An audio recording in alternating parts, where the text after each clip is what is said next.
This is the last time I'm going to review a rotary mixer for the foreseeable future.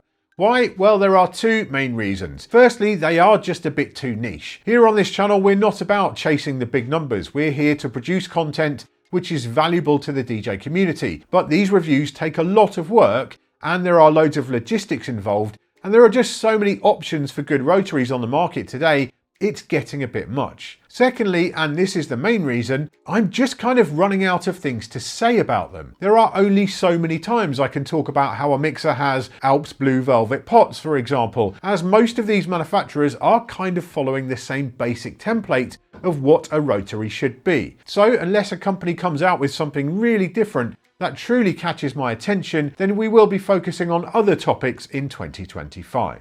But for the last one of these reviews, at least for now, we're taking a look at what might be the cutest rotary I've tried to date, the Tomcut 2 from Audio Solutions. Audio Solutions are an Italian company who started out making audio gear for cars and then branched out into DJ mixers. The Tomcut 2 is quite a bit more affordable than their previous offerings, the SP2, 3 and 4, which I've never tried, but which seem to be well regarded. The Tomcut 2 is an all-analog rotary, hand-built in Italy, which sells for around €1,200 plus shipping and probably duty depending on where you are. That puts it into the lower price tier of boutique rotaries and means that it's in competition with the likes of the Union Audio Orbit 2 LE, as well as more pricey mass-produced units like the Ecla Warm 4. It has two channels, and it really is two channels. There's no mic input or anything like that. Each of those channels has a line and phono input on RCAs. There's an effect send and return loop also on RCAs. Outputs are comprehensive with master on balanced XLRs and unbalanced RCAs, a booth output also on RCAs, and then two record outputs. Those are both on RCAs, with one outputting at 6 dB lower, ideal for a safety track.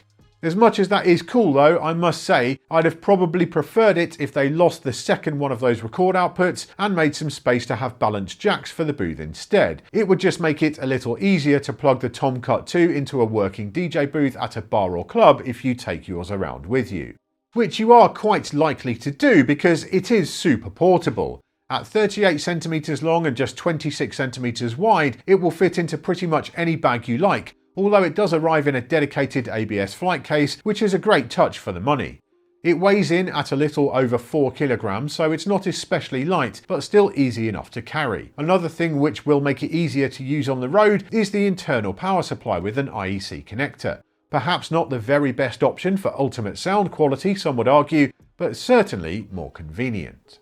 When it comes to the construction, I feel like that's the place where you can kind of feel where the lower cost is coming from. It's all metal, of course, but the panels do have a bit of flex to them, which would be unacceptable at a higher price tier, but at this level, I can forgive it. The finish too is not quite up there with more luxury models, with what seems to be basic powder coating and screen printed, not laser etched markings.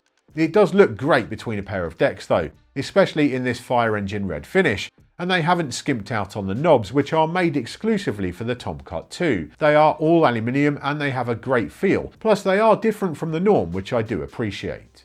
What really matters on a product like this though is the internals. I'll let you head to their website to peruse the full specs, but those are full of things I like, with a mix of surface mount and through-hole assembly (PTH) components, which helps keep the cost low.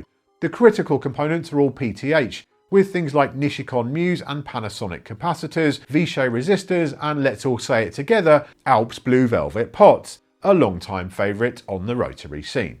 So how does the Tomcut 2 sound? Well, it's definitely not what I would call flat. My measurements showed it curving upwards towards a peak at around 1 kHz, and you can definitely hear that in use. What it makes for is a mixer which sounds incredibly lively and dynamic. It has the warmth in the low end that you'd expect from an analog mixer, but the mid-range really shines with a true energy and punch to vocals which more flat mixers sometimes lack. What you also won't get is incredibly crisp hi-hats and the like. This feels like a mixer which is more suited to classic disco and soul sounds than, say, techno. That's not to say that the mixer is muddy in any way, it's just that vocals and instrumentation are very much its forte. I couldn't measure the phono preamps in the same way, but when listening they do exhibit the same qualities as the line inputs with different carts, suggesting they are pretty transparent in themselves. I don't like to pull out stereotypes, but it's my review and I'm gonna. The overall sound of the Tomcat 2 is kind of like an Italian sports car from the 80s. It is brash and it's in your face, and it's definitely not what I would call subtle. But when you're behind the wheel, it's an absolute blast. At this point, I'll take you through the performance features on the Tomcat 2, as I haven't really touched on those yet.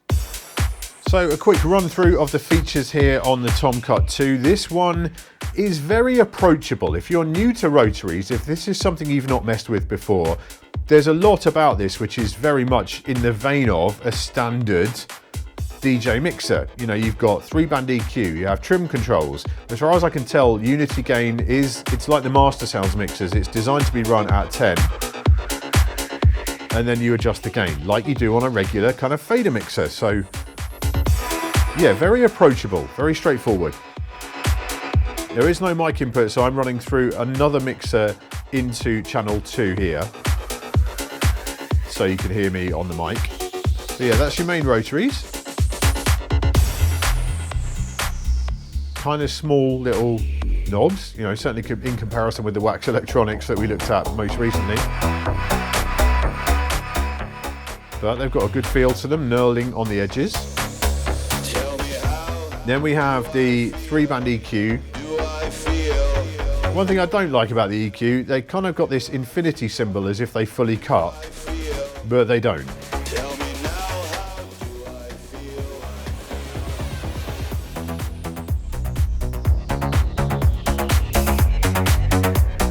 Got quite a nice profile to the cutoff points. And they do have a fairly serious amount of boost. They've got a plus 12 boost. So again, these are like, you know, the EQs on a regular 2-channel fader mixer really, which will appeal to a lot of users.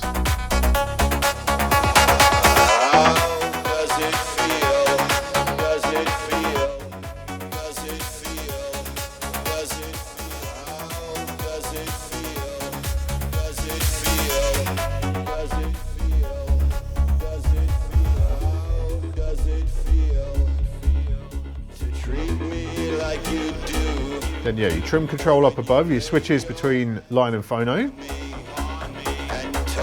Cue buttons, got these cute little lights here. Same thing applies for the phono and line inputs. They light up red when the phono input is selected. The isolator is a lot of fun as well. It is a full cut there. It has got the correct markings on that.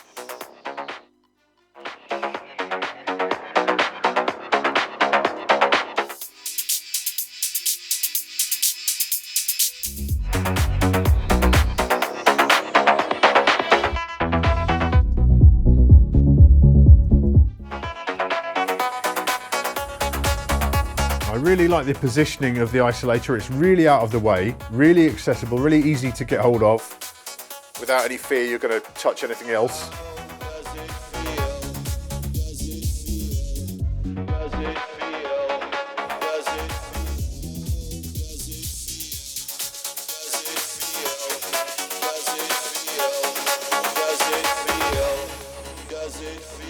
I think overall the isolator is my favourite feature on the mixer. It's just, yeah, very playable, really fun. Great size on the knobs as well.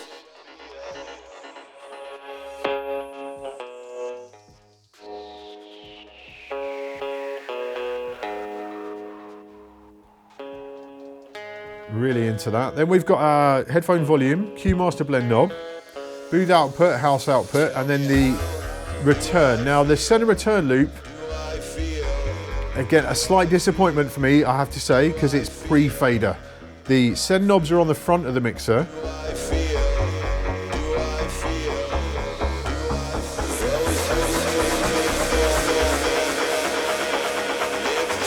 So you can see there where I turn down the channel knob, it's still sending, so it is, yeah, it's pre-fader, it's not post-fader. So the only way to get any kind of real cut with it, you know, to like post-fader tails, is to boost that and then send this, and it's a whole thing. So to be honest, it's not really a feature I would use because it's not post-fader. There are definitely uses for pre-fader sends, and some DJs will get something out of that. But for me, yeah, it's a feature I just wouldn't use because send and return, if it's not post-fader, it doesn't really work for me. But yeah, as you can see, as I said, very playable, very accessible. This is a great entry point into rotaries because it will be familiar to those who've never touched a rotary before. There's nothing unusual about it. You've got that regular kind of 3-band EQ and gain setup.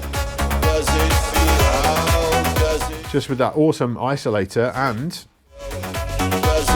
these very nice feeling main rotary pots.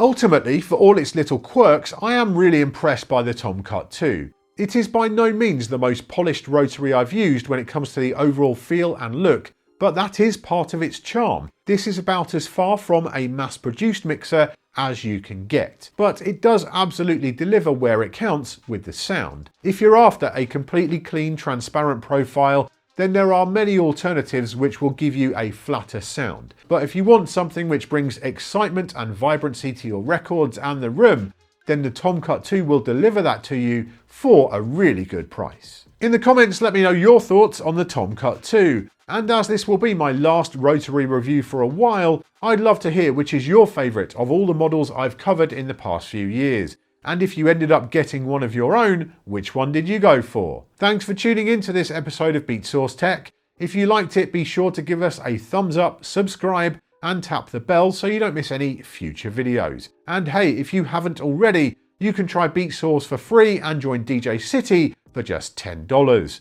All links are down in the description. I'll see you next time!